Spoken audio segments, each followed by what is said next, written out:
So we had fun with telling you in the newsletter what we were going to do today. Because catchy titles get opens and then we get to tell you more. And there's a wonderful thing happening. This afternoon is the fall equinox. And that is something that is celebrated all around the world and has been all throughout time in lots of different ways. And we also have, on the heels of any ending, the opportunity to look at beginnings. And our Science of Mind 101 class is looking at the creative process more deeply this week, really understanding it and learning how to work with it. So I decided that today we would talk about autumn and the creative process. Now, they both work together beautifully, as I said, because they're both parts of cycles of life, of renewal.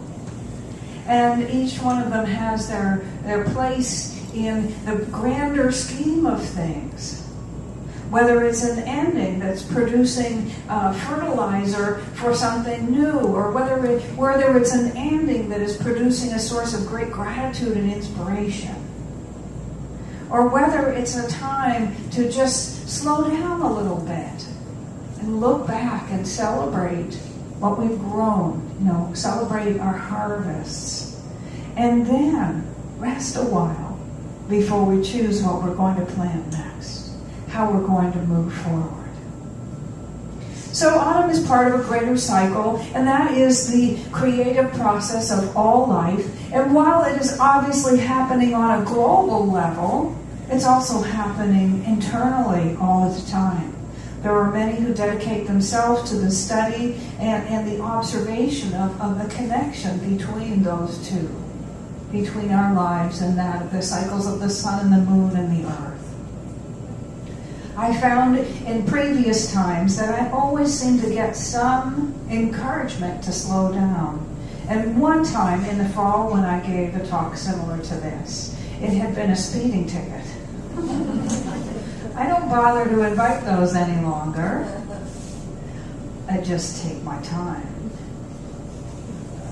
Whatever the case may be, and of course, I'm dressing as if I was up north where the foliage is already happening. Whatever that invitation is, there is something, regardless of climate, that's happening as the seasons turn. And the fall equinox in the northern hemisphere is the spring equinox in the southern one. So while we're doing endings, others are celebrating beginnings, and it's really all part of one big thing. It's a turning point, it's an ending, and it's a beginning, and evidence is everywhere.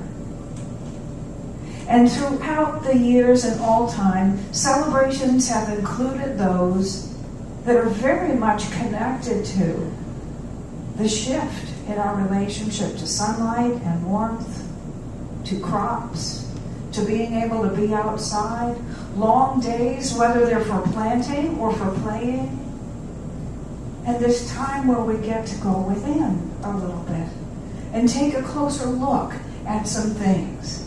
You know how it rained so much over the past 10 days or so? What I prefer to do at the end of my workday is get on my bike and go up and down Jupiter Beach. And I go all the way down to Donald Ross and turn around and go back, and I'm getting so good I have to add some part to my trip. That's what I like to do. And when the sun doesn't shine, I get to stay inside and do something different. And I always benefit from whatever that is. Well, this is sort of like the grand cycle of that. Because as the days get shorter, right, there are things that you can only do in daylight that you could do till 9 o'clock in June, or maybe even 9:30, and you get down to 7:37, 6:36, and so on, and you're invited to come inside. So there's something very useful about that, and it's much easier to cooperate with it. Among the other traditions that are observed, I mentioned the earth-based religions. They celebrate the second crop, And also, many faiths obviously celebrate harvest with harvest festivals all over the world. The Chinese have something called the Moon Festival, and Aboriginals also celebrate the harvest. The other one is a Buddhist celebration in Japan that pays homage to people who have gone to the other shore. So that one is actually more about transitions and about endings. And both of these things are involved in this observation. So as we take time to observe what summer has been for us and what has taken place over the past few months, and we look forward, some of us have started school ourselves, our children are back in school, we may have embarked on something or plan to embark on something different at this time of year, and that's what we start to look at, is what we're going to do next. So we have that, and this is where the creative process comes in. Centers for Spiritual Living are always teaching different ways to help us understand the creative process. And our class is studying how Ernest Holmes, our founder, teaches that. A class that we did before looked deeply into how Thomas Troward taught that. And of course, any of us who have seen The Secret or What the Bleep, or read Deepak Chopra, or Greg Braden, or Wayne Dyer, or watched Oprah, we now know, because it's all out there, a lot about that process. Well, another person who wrote about the creative process was Wallace Wattles. And he's someone that Bob Proctor cites a great deal, Mary Morrissey as well, in this upcoming Prosperity Plus class. And here's what he says. There is a thinking stuff from which all things are made and which in its original state permeates, penetrates, and fills the interspaces of the universe. That's just like soil. A thought in this substance produces a thing that is imagined by the thought. Well, that's just like a seed. A person can form things in his thought, and by impressing his thought upon the formless substance, can cause the thing he thinks about to be created. That's just like planting that seed in the soil. Now, a great place to go from all of this reflection on harvest is to keep with the gardening, the planting, the farming metaphor, and say, okay, I loved all of these things that showed up in my life, and I recognize that in some way I'm learning that I planted them. I took part in that. And the soil gave back to me exactly what I put into it. So a nice segue to move into the creative process is to look at how it's very much like planting a seed in fertile soil and getting the outcome that corresponds to that seed. So when we begin to contemplate the creative process in this teaching, we look at the seed, the soil, and the plant. Or the thought, the creative medium, and the result. And we do this again and again and again till we begin to get the connection between them. And then when we see people and places and things in our lives that are out there, we say, oh, those are plants, those are results, those are outcomes, those are effects. And I can go back and imagine, what was it? What was that seed? What was it? What was the fertile soil that my thought landed in? What was that receptivity within me that gave rise to this experience? And we can begin to connect between what's happening in here and what's happening out there. So that's a great introduction to the creative process. And there's something else that we have also had the privilege to hear about in public, which is just amazing. You know, at this point we are doing review. This is not new information. We're here because we're interested in knowing it better, in getting a better handle on it. And what that is the quantum physics of creation. And yes, I'm only going to give you the average Jane or Joe version here. I don't have a white coat on, and I don't know enough to explain it in ways other than this. But if that thinking stuff, that intelligent substance of the universe, can be equated to the wave state of infinite potential, a boundless possibility, just a sea, a limitless sea of infinite possibility. And then we look at it in a certain way, in a particular way. What happens is we collapse the wave, and what shows up is exactly according to that particular way that we looked at it. In quantum physics, it's called the observer effect. Whatever you measure for is what you get. Whatever you measure for is what you get. So with the double slit experiment and measuring for a wave, that stuff responded and gave the results of a wave. When it was measured for a particle, it became a particle. It was confounding. Because what that meant and what that means to us now is that it really is done unto us as we believe. What we're looking for is what we get.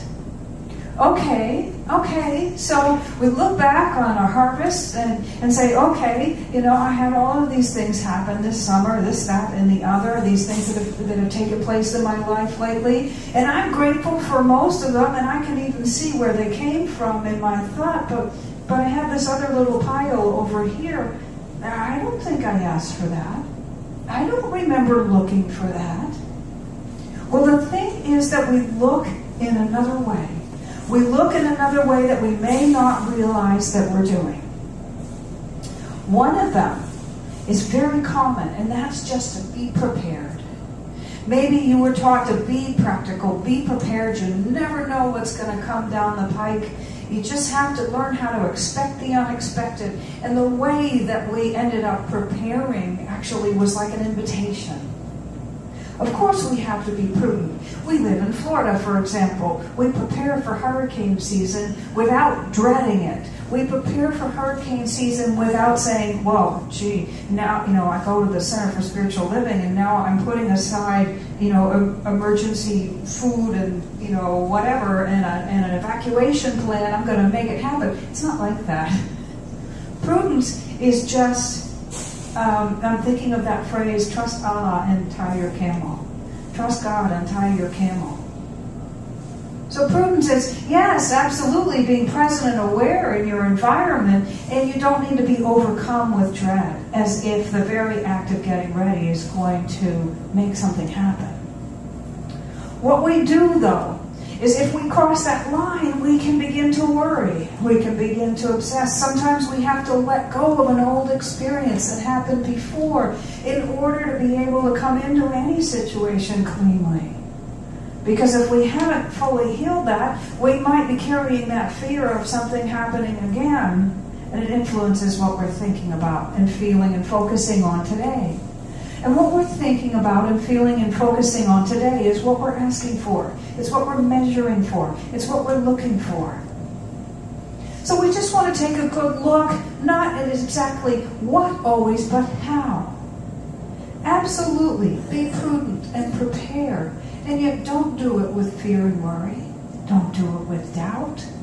Do it with positive anticipation. Do it with enthusiasm.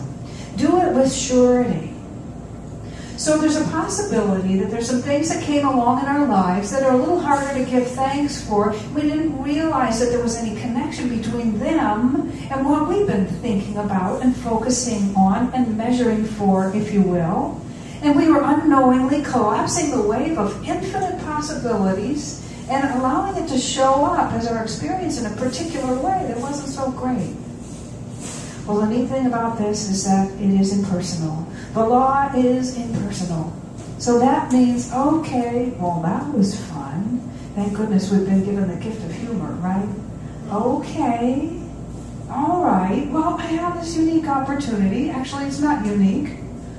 In the fall equinox, in the changing of the seasons, in the changing of my relationship to the sun and the moon and water and soil and the rest of my life, I get to pause and say, what would I like to plant? And what am I going to stop planting now that I know a little bit more? And so that's what we can do right now. Now, some of us, we just talked about this and learned about Yom Kippur, that there was an opportunity to take stock. And there was an opportunity to say, now how have I been in alignment with truth and goodness? And where have I been other than that? And the results have not been so great. And how am I going to step into this next phase of life in a new way? It's the same thing. There are countless opportunities to do this, and this is one of them. So, there's an interesting thing about using this creative process stuff. Do you think it's just so your day will go well, or you'll get the job, or you'll get the date, or you'll get the house, or you'll get the whatever? It is so much more than that. There are 4 things that this whole concept of prosperity, if you will, is about. One of them is health and wholeness. And that's really mental and emotional and physical well-being. Okay, the other one is harmony. That means a harmonious relationship with our Creator, our world, with one another, with ourselves. It takes so many forms, harmony does. And the other one is fulfilling activity. Doing something that really works for us, that really feels good. We might call it work play.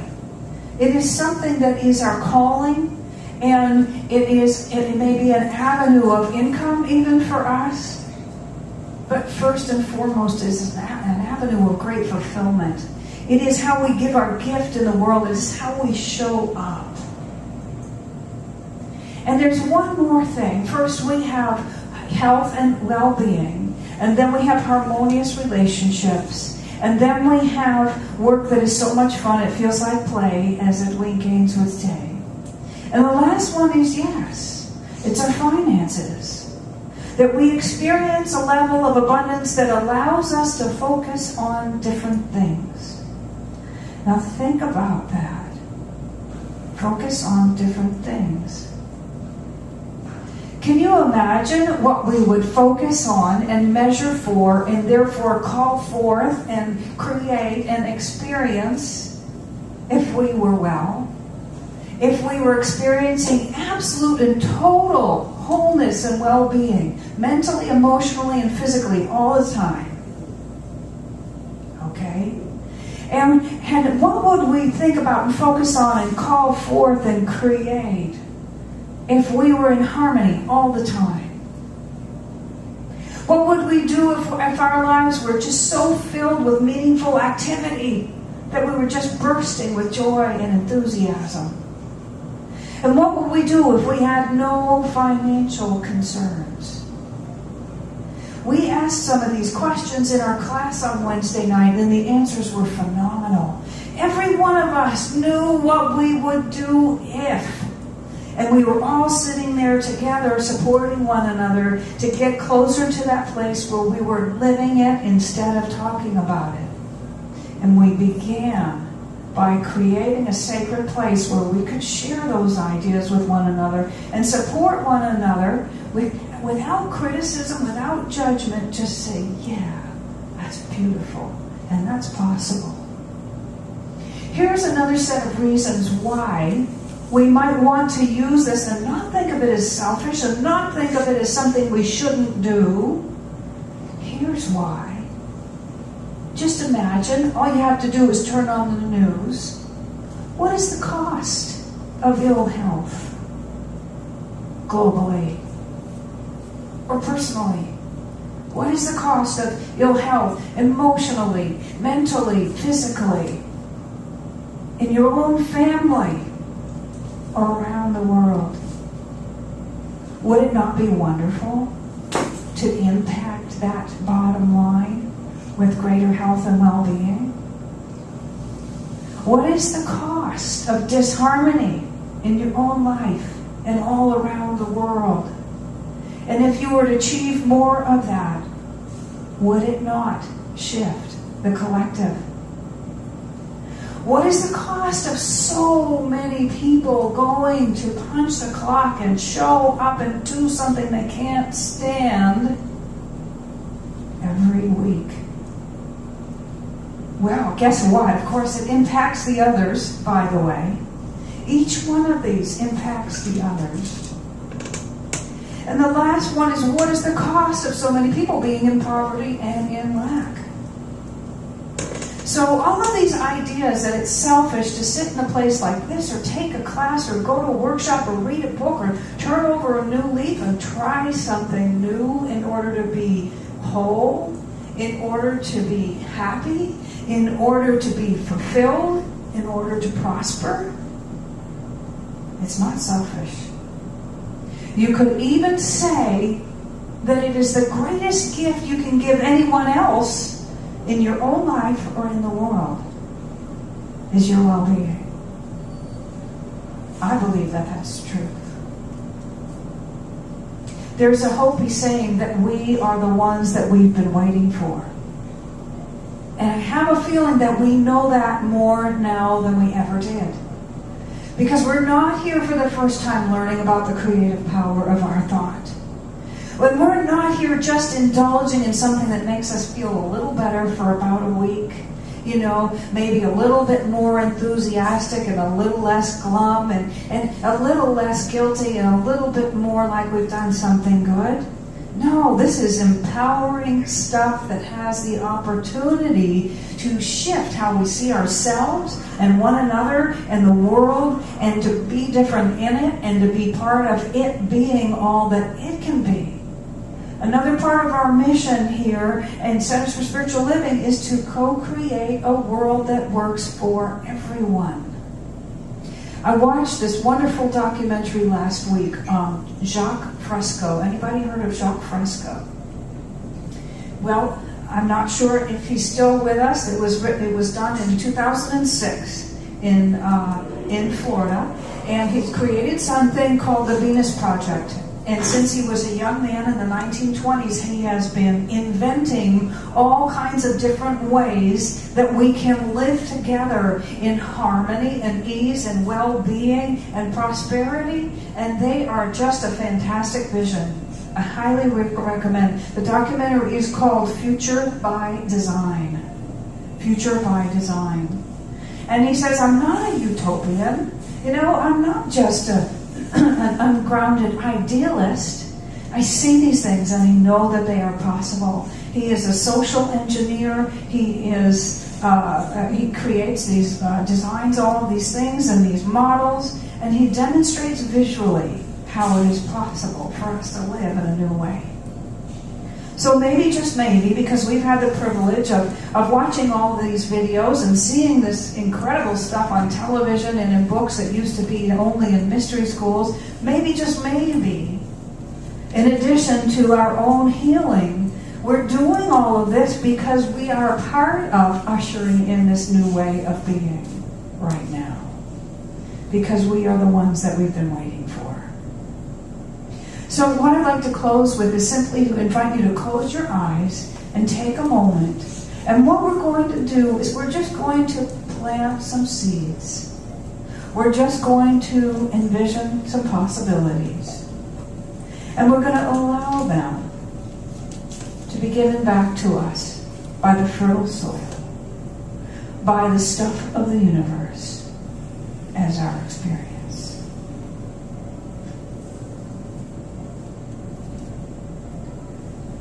I know that Spirit is infinite intelligence and possibility. I know that life is infinite intelligence and infinite possibility. I know, therefore, that there is no limit to what can be.